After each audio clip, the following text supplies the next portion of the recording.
The Curling Show, the podcast that brings you interviews with the sport's top athletes and the people who shape the game. I'm Dean Gemmel, and in this edition we talked with Ben Hebert, lead on Team Martin, currently the top of the money list on the Asham World Curling Tour. Lead for Saskatchewan in the 2005 and 2006 Briers, now lead on Kevin Martin's BDO Classic Canadian Open Championship rink. Ben Hebert, welcome to The Curling Show. Glad to be on there, Dean. I listen to it all the time. I'm a big fan of your show. Hey, I appreciate it. You guys had a great weekend in Winnipeg following a performance in the Northern Alberta playdowns that Kevin seemed less than pleased about, maybe. What did you guys work on to get ready for this most recent slam? After the Northerns there, we kind of went in the frame of mind that we didn't really know what to expect. The 32 teams for 3 spots. It's quite a grind, that Northern playdown system, which definitely needs some work. However, no, we weren't real sharp as a team, but we just kind of almost went through the motions, and we weren't getting any good breaks and stuff like that. But Kevin sure did play really well and bailed us out a bunch of times. But after that weekend, I think we won 5 in a row to win the North. And yeah, Skipper wasn't very happy, and we definitely weren't happy with our play either. And we went out and had a solid 3-hour practice on Sunday there. The Sunday after we won Northerns on Saturday, and then the following week, me and John worked with our coach here in Calgary, and they did a lot of practicing up in Edmonton as well, just to kind of get our mechanics down fixed, and went to Winnipeg, and it all panned out pretty well.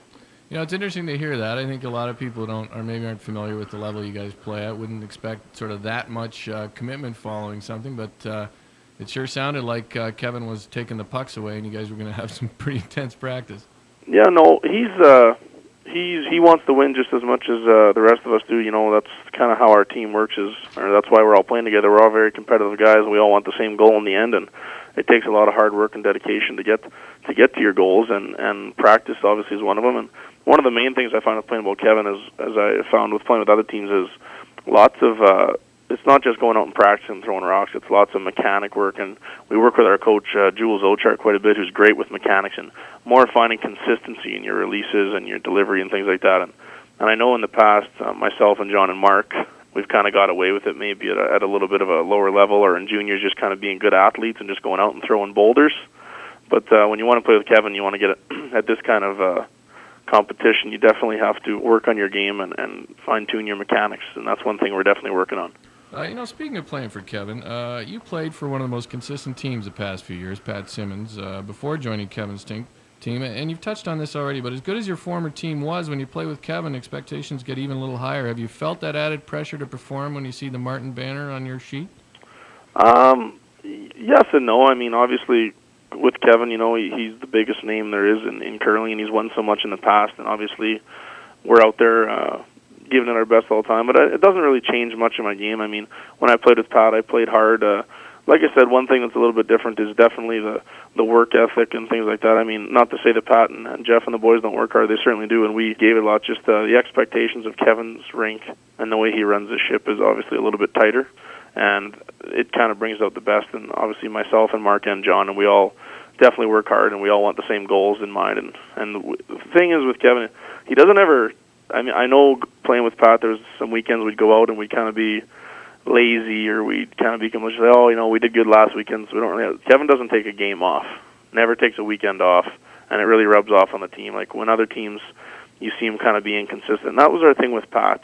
We'd go out some weekends and we'd beat Ferbey, Martin, Madaw, Howard, and then we'd come out other weekends and we'd lose to Turd Ferguson and Ferd Burford. Like that was kind of our thing with Pat. And with Kevin, so far this year we haven't really lost any of those teams. I think we've only lost 8 or 9 games all season.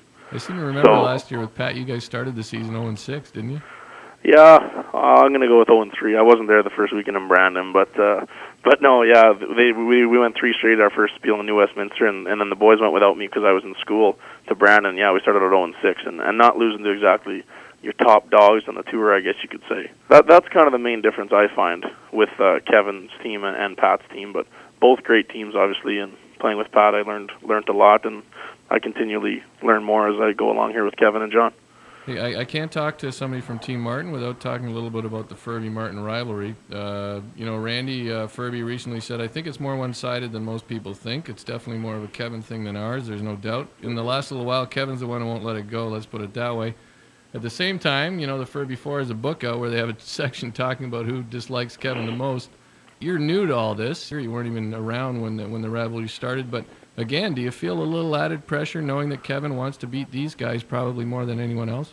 Oh, absolutely. I mean, the Ferbey-Martin rivalry is going to be around forever, and because we play with Kevin, obviously, he gets really pumped up for those games, and obviously, you get pumped up to play Randy Ferbey when I was with Pat, too, as well.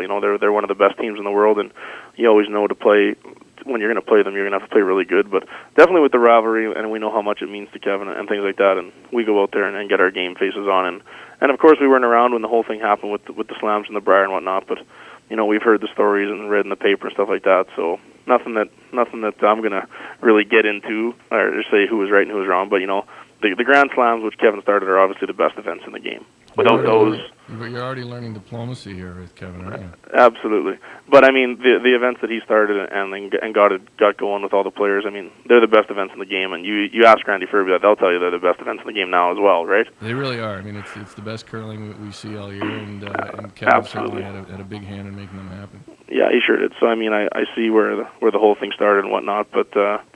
Like I said, I don't really want to get too much into it, but at the same time, there's definitely a good rivalry, and I wouldn't say it's a bitter, hateful rivalry, more of a very competitive number one, number two team in the world kind of rivalry thing, and I hope to keep that going. It makes for good games every time we play them. Well, I think it's great for the game. I hope the rivalry continues. That's why I always ask about it, to keep it going. Hey, I noticed a little shift in the dynamic between John and Kevin over the season, watching games on Curl TV to more recently. With John seeming to be a bit less deferential than early in the season. Is he sort of getting a little more confidence talking to Kevin? I think the first few weekends we were all kind of humming and hawing to see what it was going to be like. We've all played against Kevin in the past, and he's easy to play against because he's always beating up on you, and then he gets up on you by so many points, and he kind of starts giving you tips and stuff like that. I noticed that before, but playing with him the first few weekends, it was just kind of different. We were kind of feeling each other out, learning each other releases, so everyone was kind of quiet about stuff. But definitely, I mean, we've played together for, 5 months now, and been together on the road almost every weekend, so everyone's pretty comfortable around each other, and we kind of know the ways that people work. And Kevin's actually really open to a lot more open than I thought. He's definitely one of the smartest skips to ever play the game, or the smartest skip to ever play the game. And he offers opportunity for even, if me and Mark see anything, and he's pretty open to stuff like that. But at the same time, if there's any doubt, he has the last word, and we're all pretty confident that he'll definitely make the right call. Hey, when this team came about, did you mentioned you're with Fugro now in Calgary. What did come first here in reality? Was it the job? You had a girlfriend, and there also seemed to be a general desire maybe on the part of you and John to play together. So what happened first? It certainly wasn't the girlfriend. I'll guarantee you that. So I'm gonna guess you still have the job, but you don't have the girlfriend. Oh no, I certainly don't. But no, actually, I came up Fugro here, the company I'm working with. They'd sponsored my team in Regina since I played juniors with Kyle George, and then also continued on sponsoring my team with Pat Simmons. And I came up here, I think, last year. And I talked to the boss up here about giving us sponsorship, and I kind of schmoozed him up and brought him our proposal for a little bit more money than he had given us in the past. And then they were looking for a sales and marketing guy, and he kind of liked my style and how I came up and approached him for stuff like that. And so he kind of offered me the job. And at the same time, I knew Paul Moffat was moving back to Ontario, and I'd played with John in a couple spiels and Mark, and I didn't actually really know about the whole deal with Kevin. I was kind of left in the dark a little bit about that, but I kind of had a feeling that I was going to be playing with Johnny and Mark, depending on who it was with. I wasn't really sure. And I get the sense that when John talked to Kevin, he sort of went to him, it was like he wanted you guys to play with him. Yeah, I would say that's a pretty good bet. I know that Kevin obviously had a great team, but I also understand that he wanted to get a little bit younger, and I really know that I know one thing he really likes about me and Mark is our sweeping. We're two powerful sweepers, and he's probably had one good sweeper every year that he's had a team and kind of things like that. So I know he was looking for that. And at the same time, with the three of us, we're really good with chemistry with the three of us on the ice. We know each other really well. So that's going over really good, and I think that's kind of how the whole thing transpired. But definitely, the job kind of came first. I was just kind of working part-time Regina curling with Pat, and now, I have a really good job, which hopefully could turn into a career here. And also, they give me the time off for the curling, and they sponsor my team, which is huge. So sounds like the dream gig right now. It is right now, you bet. Hey, you've been known to be a bit volatile on the ice in the past, and John's probably never been described as even-keeled. Was there any concern about having two guys like that on the same team? I don't think so. I would say, obviously, I was a little bit worse, I think, when I played back in juniors, obviously, and I was younger and a little more mature. Got the old broom bang out there a few times and whatnot, but it's mostly, I know it sure is frowned upon in curling if guys are, banging their broom or swearing every now and again. But you say what you want about it. It's a competitive sport, and there's people out there that are good athletes that have played other sports. I mean, I played baseball, football, hockey, lacrosse my whole life, and just to come out to the curling rink and not get angry when things go down. Like in hockey, you can take it out on the head or baseball, whatever, bang your bat and stuff like that, and that's cool.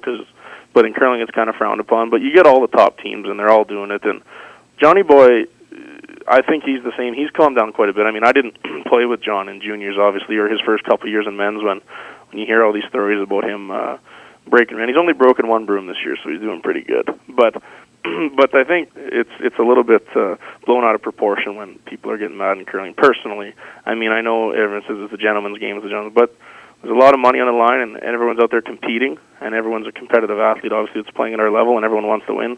And sometimes tempers flare a little bit, and that's fine. You see it with all the big teams, Madaw, obviously, Martin, Ferbey, Howard, everybody, right? So, I would tend to agree with you. I mean, I don't think it's bad for the sport, but maybe you're asking the wrong guy. Of a broom down to me isn't a big deal, to be honest. I think it's only when you see guys when they let it affect them for a couple of ends or so, that's when it becomes a problem. Yeah, and you don't see that too often anymore. You see lots of the teams really focused and obviously working with sports psychologists and things like that. And I think it kind of just a thing to let a little anger out and whatever. So I'm not really maybe a good guy to talk about it because obviously I have a shade of a temper, I guess you could say, in sports. You got a bit of a track record, Ben, but something like that. Yeah.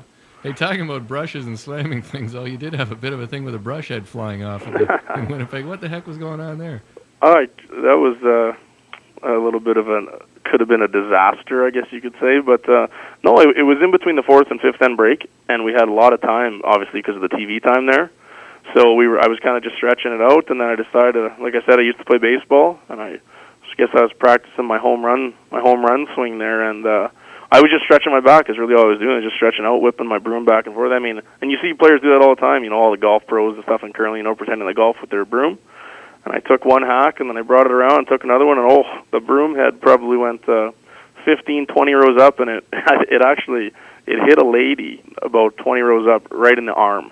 And I was just in shock. I felt bad instantly. I'm like, oh boy, that's not good. And then I went up and gave her a hug, and the broom was broken. So my team, we signed the broom for her after the game and got some pictures taken with her. So she took it pretty well. She was a good sport about the whole thing. Well, I heard you were good too, and rushed up into the stands to make sure she was okay. So just don't. I don't think you should tell me what brand of broom you're using right now, though. Yeah, we don't want to. No, it must have been loose, obviously, like you said, from from Johnny Moe. Oh, there you go. You giving it a couple bangs. Tap earlier, right? Yeah. All right, Ben, it's time for the run back. Since you listen to the show, I guess you know how this goes. You bet. All right, firefighter school. Very man-oriented, very fun to hang out with your buddies all the time and go to school. Alberta, interesting economically, and curling is definitely a hot spot. Saskatchewan. Home. The amount of talk about the various hairstyles of the Ferbey Four. I think they like the attention. That's kind of why they do their little fads every year. So I'll give them this one. The Chris Shilley Brad Gushu combination.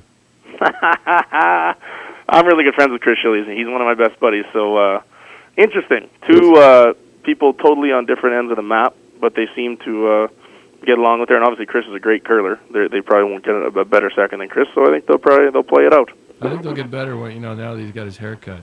Yeah, he looks a little better. He doesn't look like such a grease monkey. He looks like he fits with Brad more anyway. Yeah. And the experience of playing down in northern Alberta for the first time? It was good, obviously, because we won. But I think the system coming from Saskatchewan, I've played in different systems. I think it definitely needs a little work. But good. Everything's good. Everything's good when you're winning. All right, Ben, and here's your chance to let me know who your sponsors are.